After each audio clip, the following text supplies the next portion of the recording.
Court का फिर चला हंटर, नफरती चिंटुओं के उड़े होश, एफआईआर। वीडियो बहुत इन्फॉर्मेटिव है। आजकल जो चल रहा है आप सब देख रहे हैं। अभी याद होगा आपको, कुछ समय पहले मध्य प्रदेश में एक बड़े नेता हैं शाह, जिनका नाम है विजय शाह। उनकी टिप्पणी आपको याद होगी। कर्नल सोफिया कुरैशी पर की गई टिप्पणी आपको याद होगी। उसके बाद से जिस तरीके का माहौल बना, जिस तरीके से उनको बार बार माफ़ियाँ मांगनी पड़ी, सब आपको याद होगा। मोदी जी ने खुद सामने आकर ये कहा कि इस तरीके की भाषणबाजी आप लोग ना करें। बड़बोले नेताओं को उन्होंने चुप रहने की, शांत रहने की नसीहत भी दी। लेकिन उसके बाद भी जो है मामला कहीं रुकने का, थमने का नाम नहीं ले रहा है। और आप देखेंगे कि लगातार जो इस तरीके की भाषा का इस्तेमाल हो रहा है कि आप सोच में पड़ जाएंगे कि ये नेता जो हैं, इनको आखिर कहाँ से ट्रेनिंग मिलती है, किस तरीके की बात करते हैं, कौन सा लहजा जो है इस्तेमाल करते हैं बातचीत करने के लिए। बहुत सोचने वाली बात है। वीडियो को स्किप ना करें, आगे पीछे करके ना देखें, पूरा देखें और अच्छा लगे, पसंद आए तो शेयर फॉरवर्ड अवश्य करें।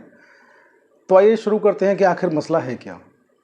मैं आपको बता दूं, मसला जो है एक डिस्ट्रिक्ट कलेक्टर से जुड़ा हुआ है, एक आईएएस अधिकारी से जुड़ा हुआ है। एक आईएएस अधिकारी, एक महिला आईएएस अधिकारी, उस पर एक मुस्लिम महिला आईएएस अधिकारी का ये मसला है। उसको लेकर के भाजपा के एक बड़े नेता ने जिस तरीके से टिप्पणी की, बहुत ही कहेंगे कि गैर जिम्मेदाराना तरीके से उन्होंने जिस तरीके से जिस भाषा का प्रयोग किया, उसको लेकर वो फंस गए हैं। हाई कोर्ट तक से उनको राहत नहीं मिली है। एफआईआर दर्ज हो चुकी है। मुश्किलें लगातार बढ़ती जा रही हैं और आईएएस एसोसिएशन जो होती है वो भी उनके खिलाफ आ गई है। तमाम मसला जो है बहुत इन्फॉर्मेटिव है। तो आइए वीडियो को शुरू करते हैं। तो मसला जो है, सोशल मीडिया पर जो कुछ भी चल रहा है, पहले वहाँ से आपको थोड़ा सा मैं ब्रीफ कर दूँ। Social media, electronic print media हर जगह मौजूद है सिवाय टीवी चैनल्स के। टीवी चैनल्स पर पता नहीं क्यों इस तरीके की जो खबरें होती हैं वो नहीं दिखाई जाती हैं। जब बहुत ज़्यादा वायरल ये खबरें हो जाती हैं, उसके बाद टीवी चैनल्स पर इनको जगह मिलती है। तो अभी टीवी चैनल्स पर नहीं है, लेकिन सोशल, इलेक्ट्रॉनिक और प्रिंट मीडिया में आप देखेंगे तो आपको नज़र आ जाएंगी। तो मसला जो है कर्नाटका का है। कर्नाटका में कलबुर्गी की डीसी यानी डिस्ट्रिक्ट कलेक्टर हैं फौजिया तरन्नुम। उन पर जो नेता हैं भाजपा के, एक एमएलसी हैं एन रवि कुमार, उन्होंने उन पर टिप्पणी की और उनको पाकिस्तानी बोल दिया। टिप्पणी बहुत गंभीर है, उनको पाकिस्तानी बोल दिया, जिस पर एफआईआर दर्ज हुई। और एफआईआर दर्ज होने के साथ में बहुत कुछ हुआ। देखिए उनका स्टेटमेंट मैं पहले आपको बताता हूँ। उनका स्टेटमेंट क्या था, आखिर उन्होंने ऐसा बोला क्या था। तो कलबुर्गी जिला कलेक्टर दफ्तर ने अपनी आज़ादी खो दी है। ये एन रवि कुमार जो एमएलसी हैं, उनका स्टेटमेंट, भाजपा के एमएलसी हैं बीजेपी के, उनका स्टेटमेंट मैं आपको बता रहा हूँ। कलबुर्गी जिला कलेक्टर दफ्तर ने अपनी आज़ादी खो दी है। जिला कलेक्टर मैडम भी कांग्रेस की ही सुन रही हैं। मुझे पता नहीं कि जिला कलेक्टर पाकिस्तान से आई हैं या यहाँ की आईएएस अधिकारी हैं। N Ravi Kumar MLC BJP, ये इनका स्टेटमेंट है। इसको लेकर के जो है मुश्किलें इनकी बढ़ गई। एफआईआर दर्ज हुई और पाकिस्तानी कहना इनको भारी पड़ा। देखिए बार और बेंच जो है वो भी इस पर लिखता है कि कर्नाटका उच्च न्यायालय ने मुस्लिम आईएएस अधिकारी के खिलाफ पाकिस्तान टिप्पणी के लिए भाजपा एन रवि कुमार को फटकार लगाई। हाईकोर्ट से भी फटकार लगी है। नवभारत टाइम्स की बात करें तो देखिए यहाँ पर लिखा है कि सोफिया कुरैशी विवाद के बाद आईएएस फौजिया तरन्नुम पर बीजेपी एमएलसी की आपत्तिजनक टिप्पणी पाकिस्तानी बताया। एबीपी न्यूज़ की बात करें तो फौजिया तरन्नुम कंट्रोवर्सी, बीजेपी नेता को कलबुर्गी की महिला आईएएस अधिकारी को पाकिस्तानी कहना जो है वो महंगा पड़ा है। दर्ज हुई एफआईआर, जानिए क्या है पूरा मामला। अब बात करेंगे द वायर से। द वायर से मैं आपको पूरा मसला जो है समझाने की कोशिश करूंगा कि पूरा मसला आखिर है क्या। तो देखिए द वायर में साफ साफ लिखा है कि कर्नाटक हाईकोर्ट ने भाजपा नेता से पाकिस्तान संबंधी टिप्पणी पर पुलिस अधिकारी से माफ़ी मांगने को कहा।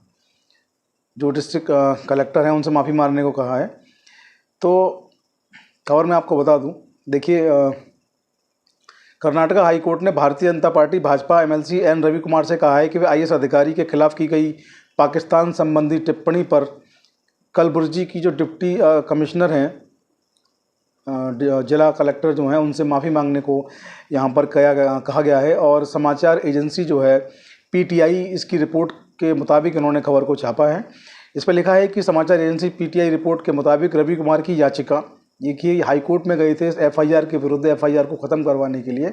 और हाई कोर्ट जाने के बाद इन्होंने ये भी कहा हाई कोर्ट में कि मैंने जो है उनसे जो कुछ भी मैंने बोला इस पर मैंने माफ़ी मांग ली है। तो हाई कोर्ट ने इस पर बड़ी कड़ी और बड़ी कठोर टिप्पणी की। हाई कोर्ट ने कहा कि ये माफ़ी जो है आप उनसे जा कर के मांगिए, और अगर वो आपको माफ़ कर दें तो लिखित रूप में लिखवा करके लाइए कि आपको माफ़ कर दिया है। और ये कहा कि आप उस लिखित माफ़ीनामा को पत्रावली पर यानी कि याचिका पर दाखिल करिए हाई कोर्ट में। उसके बाद हम हाई कोर्ट यानी कि हम हाई कोर्ट जो है वो सोचेंगे कि आपको राहत दी जाए या ना दी जाए। इसके साथ ही उन्होंने ये भी कहा कि आपको याद होगा कि मध्य प्रदेश में अभी पिछले दिनों जिस तरीके की हरकत हुई, जिस तरीके की घटना हुई, आपको याद होगा। और उस घटना के बाद सोफिया कुरैशी वाले मसले पर कितनी बार विजय शाह को माफ़ी मांगनी पड़ी, लेकिन उनको राहत नहीं मिली। तो आपको इस बात का भी याद रखना चाहिए कि ऐसी हरकतें जो हैं आपकी तरफ से ना हों। तो इसमें पीटीआई की रिपोर्ट के मुताबिक रवि कुमार की याचिका, जिसमें उन्होंने अपने खिलाफ दर्ज एफआईआर को रद्द करने की मांग की, इस पर जो सुनवाई करते हुए जस्टिस सूरज गोविंदराज की अध्यक्षता वाली हाईकोर्ट की अवकाश पीठ ने गुरुवार 29 मई को मौखिक रूप से एमएलसी से सीधे माफ़ी मांगने को कहा है।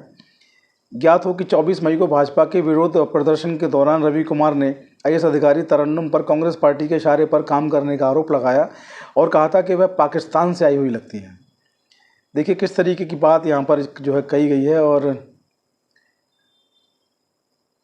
इस पर जो है उप मुख्यमंत्री हैं डीके शिव कुमार, उनका भी इस पर बयान आ गया है इस पूरे मसले पर। एबीपी न्यूज़ के माध्यम से मैं आपको बता रहा हूँ इसको। इसमें लिखा है कि कलबुर्गी डीसी फौजिया तरन्नुम के खिलाफ कथित टिप्पणी के लिए भाजपा एमएलसी एन रवि कुमार के खिलाफ हाईकोर्ट खिलाफ एफआईआर दर्ज होने पर कर्नाटक के मुख्यमंत्री डीके शिव कुमार ने कहा कि भारतीय प्रशासनिक सेवा संघ के अधिकारी और अन्य लोग आज सुबह मुझसे इस मसले पर मिले। वे सभी हैरान हैं कि फौजिया तरन्नुम बहुत ही साफ़ सुथरी अधिकारी हैं। एक महिला अधिकारी के प्रति वह उनका सम्मान है। सरकार ज़रूर कार्रवाई करेगी और मैं भाजपा अध्यक्ष और केंद्रीय मंत्रियों से इस बारे में स्पष्टीकरण जो है वो मांगता हूँ। कर्नाटक जो कांग्रेस है उन्होंने भी इस पर हमला किया, उसके बारे में मैं आपको बताऊँ क्या वो कहते हैं, क्या उन्होंने यहाँ पर इस बारे में लिखा है। फौजिया तरन्नुम से जुड़े मामले पर कर्नाटक कांग्रेस ने एक्स यानी कि जो पूर्व में ट्विटर था उस पर लिखा है, पोस्ट करते हुए लिखा कि भाजपा एमएलसी एन रवि कुमार की तरफ से कलबुर्गी डीसी फौजिया तरन्नुम को एक विरोध प्रदर्शन के दौरान पाकिस्तानी कहना शर्मनाक टिप्पणी है। कर्नाटक आईएएस अधिकारी संघ ने इस बयान की निंदा की। राष्ट्रपति की ओर से सम्मानित एक आईएएस अधिकारी जो होती है वो सम्मान की हकदार होती है, ना कि गाली की हकदार होती है, ये उन्होंने लिखा है। यहीं पर देखिए एबीपी लाइव ने जो है एक जो ट्विटर का एक स्क्रीनशॉट भी यहाँ पर उन्होंने लगाया है अपने इस पोस्ट पर। एबीपी लाइव में मैं आपको पढ़कर सुना रहा हूँ। आईएएस ऑफिसर एसोसिएशंस कर्नाटका की तरफ से एक लेटर यहाँ पर दिया गया है और उन्होंने कहा है कि आईएएस ऑफिसर एसोसिएशन के एक बयान में कहा कि फौजिया तरन्नुम एक बेदाग और ईमानदार आईएएस अधिकारी हैं जिनका ट्रैक रिकॉर्ड सराहनीय है। जनसेवा का राज्य के प्रति गहन समर्पण की भावना वो रखती हैं। एन रवि कुमार की तरफ से उनके खिलाफ की गई टिप्पणी निराधार, अनुचित और पूरी तरह से तर्कहीन है। इस तरह के भड़काऊ और झूठे बयान न केवल प्रतिबद्ध लोक सेवकों की गरिमा को ठेस पहुंचाते हैं बल्कि उनको मानसिक आघात भी देते हैं। तो देखिए आप सोच करके देखिए कि आज देश में क्या हालत हो गई है। सेना की अधिकारी, आपको याद होगा कर्नल सोफिया कुरैशी, जिन्होंने ब्रीफिंग की भारत की तरफ से जो पाकिस्तान पर, आपको सब मालूम है कि अभी पिछले दिनों एयर स्ट्राइक की गई, उसको लेकर के उन्होंने ब्रीफिंग की थी जिस पर कि मध्य प्रदेश के एक बड़े नेता हैं, भाजपा के ही हैं, मंत्री हैं, विजय शाह, उन्होंने उस पर स्टेटमेंट दिया और वो स्टेटमेंट को लेकर उनकी इतनी खिंचाई हुई, बार बार उनको माफ़ी मांगनी पड़ी, मामला कोर्ट तक गया, कोर्ट से भी उनको राहत नहीं मिली। मोदी जी को आके कहना पड़ा कि भाजपा के जो नेता हैं बड़बोलेपन में ऐसी बातें ना कहें, सावधान हों और ऐसी बातों को कहने से बचें। उसके बाद देखिए इस तरीके का स्टेटमेंट आता है और ये स्टेटमेंट भी एक मुस्लिम महिला अधिकारी, वहाँ पर सोफिया कुरैशी जो थी वो सेना की अधिकारी हैं, वो भी मुस्लिम महिला थी, यहाँ पर भी ये मुस्लिम महिलाएं जो आईएएस अधिकारी, यानी कि देश की वो सेवा, देश की वो नौकरी जो नंबर 1 पर आती है, नंबर 1 का ग्रेड जिसको दिया जाता है, नंबर 1 की प्रशासनिक सेवा, जिससे बड़ी कोई नौकरी भारत में नहीं है, आईएएस के अधिकारी। एक आईएएस अधिकारी जो होता है, आईएएस अधिकारी के पास तमाम तरह के प्रोटोकॉल्स होते हैं, तमाम तरह के पावर्स होते हैं और किस तरीके से वो पूरे देश की जो व्यवस्था होती है उसको चलाने में सहायक होते हैं, पूरा देश जानता है।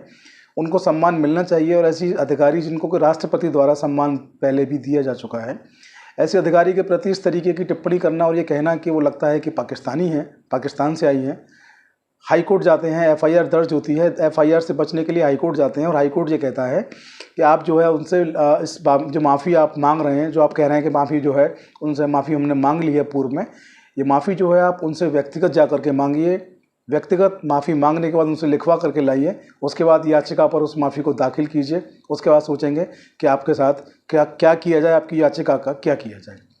तो हाई कोर्ट का बहुत अच्छा एक्शन, क्योंकि हाई कोर्ट जो है आप सबको पता है इस वक्त सुप्रीम कोर्ट में जो सीजीआई हैं PR गवई साहब न्यायप्रिय हैं, न्याय को सर्वोपरि रखते हैं और न्याय को सर्वोपरि रखने का नतीजा है कि हाई कोर्ट से इन महाशय को भी राहत नहीं मिली है और राहत मिलनी भी नहीं चाहिए। आप देखिए देश जो है वो बिल्कुल जिस तरीके की संविधान में अनुच्छेद दिए गए हैं, संविधान जिस तरीके की आज़ादी और फंडामेंटल राइट्स की बात करता है, ये पता नहीं कौन सी किताब पढ़ के आते हैं, संविधान की बिल्कुल जो गरिमा है उसको तार तार कर देते हैं और इस तरीके के भाषण देते हैं, इस तरीके की मतलब एक वरिष्ठ IAS अधिकारी के लिए ये कहना कि पाकिस्तान से आई हैं बहुत शर्मनाक है। इनके बयान की निंदा भी होनी चाहिए, लेकिन हाईकोर्ट ने भी इनको राहत नहीं दी है। ये अच्छी बात है, हाईकोर्ट के इस कदम का स्वागत होना चाहिए।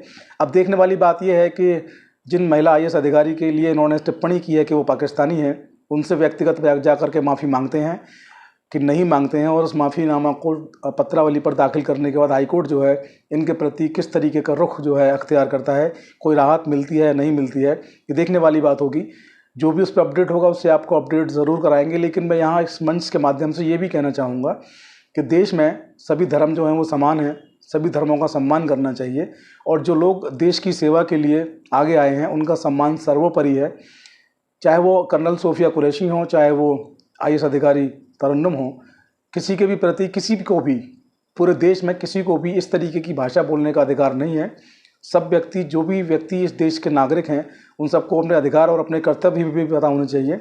अपने अधिकारों को जानते जानते अपने कर्तव्यों को भूल जाते हैं और इस तरीके की टिप्पणी करते हैं जो देश की एकता और अखंडता पर भी प्रहार करती है। ऐसे लोगों के प्रति हाईकोर्ट और सुप्रीम कोर्ट की जितनी भी अदालतें हैं उनको भी कठोर कार्रवाई करनी चाहिए। तो आज की वीडियो में इतना ही। आप लोग वीडियो को शेयर करना ना भूलें। जय हिंद, जय भारत।